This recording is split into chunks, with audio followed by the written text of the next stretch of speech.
ky Karli Ollualibeu, Po? Franz Babinger është më shumë ka qenë një orientalist i famshëm gjerman, ka shkruar shumë dhe është autor i famshëm i arianitëve, i fundi i arianitëve. Për të, Karli Ollualibeu është më shumë, ishte një pasardh si Karl Tokos, që ka qenë despoti i Aninës edhe konti Qefalonis. Për mua, nga ulumtimet që kam bërë, ai Karli Ollualibeu është një pasardhës i islamizuar i Topijajve. Edhe kështu kam ardhur unë edhe kam zbritur më pas për Kjo është arsye, këtu e kam nisur gjën, aty kuptova që duhet i futesh ato pjeve me themel për të Po pse, dhe kjo është pyetja që edhe kisha përgatitur. Pse pikërisht Topia? Pse këta ishin, po themi, thelbi gjithë asaj pjesët të historisë? Pse Topijajt? Po Topijajt, sepse Topijajt janë në fakt të veçantë në pjesën e aristokracisë shqiptare. Që na ndjekin edhe toptanë, se pasardhësit e tyre janë toptanë. Për arsye sepse njëherë është e vetmja familje që praktikisht kishte një vetdije të sërës dhe të gjakut të saj mbretëror. Karl Topia thot, jam nip dhe prej gjaku i mbretit të Francës. Nip dhe prej gjaku i mbretit të Francës. Ai është vërtet nip. Nip, e ka daj. Si nip? E ka daj mbretin e Francës, e ka pasur daj mbretin e Francës. Por Karl Topia ishte shqiptar apo ishte para? Nga nëna. Daj. E më nga nëna, se stema që është stema e Karl Topis është stema e nënës së Karl Topis.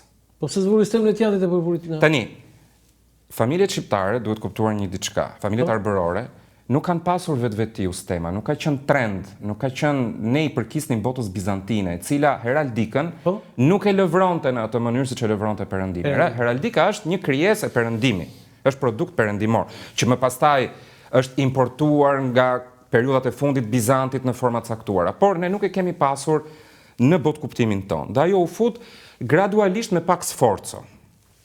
Dhe në mënyrë jo dhe aq natyrshme.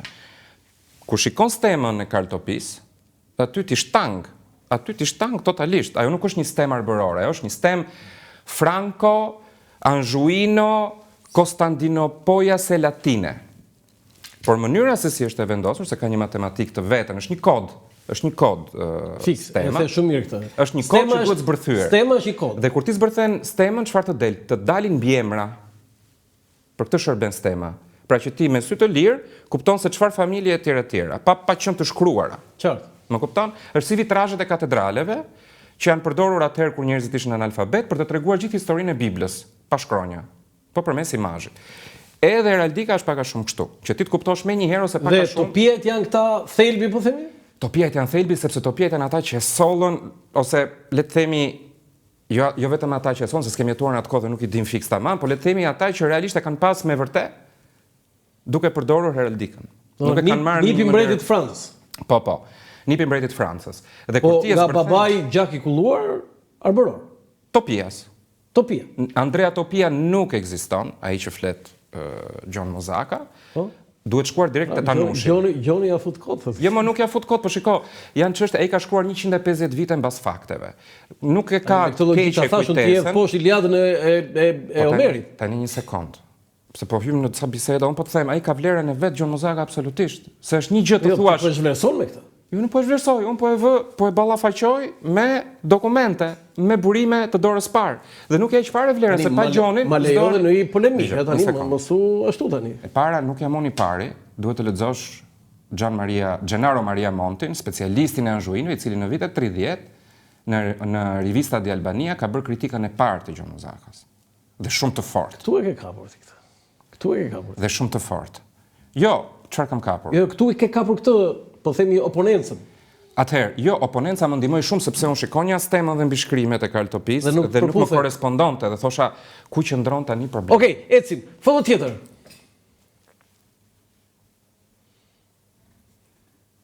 Mendoj se mund ta kalojmë se është një ilustrim sekondar. Po më ka pëlqyer shumë prandaj e vura. Po mirë, këto janë të famshëm, këto janë gravurat e ose Jo, po nipat e Alipash të Pelenës? Po, Ismail Pasha dhe Mehmet Pasha. Ta ishin fëmijët e të Veliut. Të Veliut. Po. Veliut ja pren kopën. Tani do futemi te Ali Pasha tani. E lëm Ali Pasha, po e lëm Ali Pasha. Unë e kam nxjerr për të krahasuar portretin dhe për punën e modës së veshjes në mënyrë për të identifikuar personazhin atje.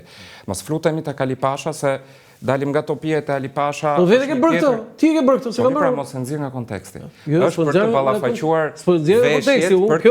Kjo mua pëlqeu shumë dhe ti e ke vënë libër, unë prandaj bura. Foto tjetër. Është e mrekullueshme, është lejo të bëjë në një Po bëjmë mos rri me i qet. Tani, kamallin e kohës tënde që të thuar sa më shumë gjëra në raport me. Një orë i se kemi kohë. Mirë, dakor. Okej.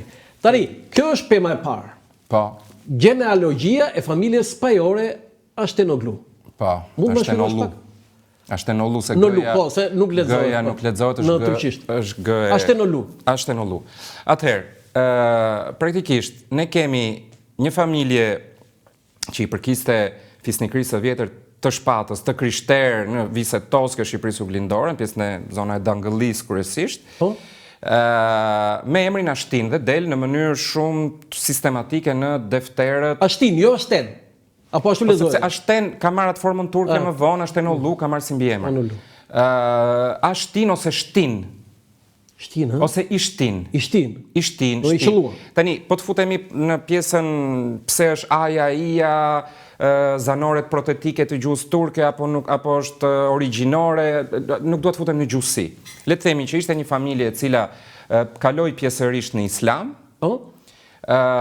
Dhe në cilin vit kaloi në Islam pak a shumë? Po shiko, ju keni Miralin që është, le të themi, kreu deri më tani më larg i gjurmushëm. Që ka qenë dhe spahiu i Frashërit në atë kohë, i Dangëllis. Dhe shikojmë, Mirali Ollu Ashtin, pra në brezin e tretë ne i kemi Ashtenollu Jakubej, Mustafa Bej, Sulejmani Shtinollu, Karaj Shtinollu, etj. Por kanë vazhduar dhe dek të krishtera më tutje, me Gjin Gjon Miralin, me Kralin, etj. Po pse më përshtypje, kjo ka qenë një konstante. Kjo ka qenë një konstante në historinë e Shqipërisë. Domethënë edhe një herë në cilin vit është bërë ky edhe musliman edhe të krishterë? Po, shekulli 15 është koha Skënderbeu. 1400? Është koha Skënderbeu. Koha Skënderbeu. Po, 1455 mesatarisht aty jemi tek ajo periudhë. Po pse pikërisht kjo familje? Pse ke marrë këtë? Po sepse Ashtenollu Jakubeu, që rrjedh nga kjo familje, është një nga dy kujdestarët e Xhem Sultanit, fëmijës djalit të preferuar të Mehmetit të dytë, ndërsa kujdestari tjetër ishte Karli Ollu Alibeu, që për mua është Topia. Është Topia, kjo është lidhje me Topia. Po kjo është lidhje në sensin që të kuptojmë rrethin arbëror të shehzadeve ose të princave trashëgimtar të sultanit. Mos harrojmë që vetë Mehmeti i dytë ka pasur Bayazid Pashën, tutor, që ishte edhe ai një arbëror. Foto tjetër. Të thashëm me humor që para sa herët ka zë makina, se të bësh pemën, domethënë është shumë e vështirë. E vështirë është. Nuk e di. Dhe pemët duhet të thonë dhe një gjë, që ta kuptojnë të gjithë, as mos shkurajohen dhe as mos mërziten kur shohin pemë, nuk janë asnjëherë definitive. Asnjë definitive. Ja. Ti tëndën pemën tënde e ke definitive? Po pemën time unë po e punoj, deri në shekullin e 16, po. Arritur, ëh? Po patjetër. 1500? 1583 minimalisht. Kështu diti thuash kështu, unë jam djali këtij deri sa. Fiks tani si mbajmë, më thënë do bëhem lëmsh, po mos të ndryshojmë temë. Po është në punë e sipër. Edhe gjenealogjitë që unë kam bërë këtu, do vazhdojnë të rishihen, sepse mund të dali diku një gjë, mund të jetë gabuar diku një datë, mund duhet të riballafaquar me diçka tjetër. Mund të ketë përmirësime ke fjalën. Gjithmonë duhet të ketë përmirësime në histori, kjo është historia, kjo është e bukur.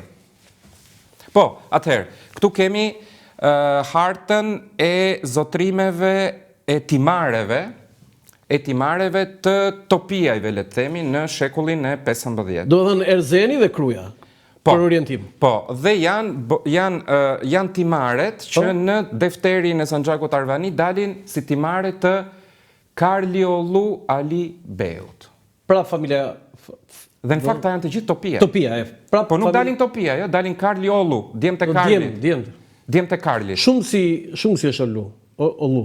Ollu, po, djem të Ollu. Ollu është djali. Djali. Po shumë sa po njerëz. Ollari është djemt. Kjo është shumë si është Lari. Lari. Po, prandaj kemi dhe Lari deri diku, po. Dësa Ollu është i djali. Ollu është djali i. Do njëjës. Lari është shumë. Është dhe forma Karlizade. Ajo është persiane më shumë. Pra, vjen nga... Dhe ka një nuancë fare të vogël ndryshimi me Ollu, po zakonisht... Okej, tani, cilën ishin zotrimet e Topieve këtu? këtu është, pra, ju shikoni që është pothuajse e gjithë Shqipëria e mesme. Shqipëria Shqipëria e mesme, dhe kufizohet me këto timaret e Pavlo Kurtikut, e tjera, po këtu është Shkumbini. Shkumbini dhe lartë. Është shumë interesante, sepse sultani ju la praktikisht në vitet 1430, ju la këtij degëzimi të Karljollu, sepse ishte islamizuar, ky ishte islamizuar, dhe i tha dhe këtë gjë, thuhet në defter, kënaq gjithë vllazërin tënde me këtë gjë që po t'jap. Ndërkohë, Andrea Carlo nuk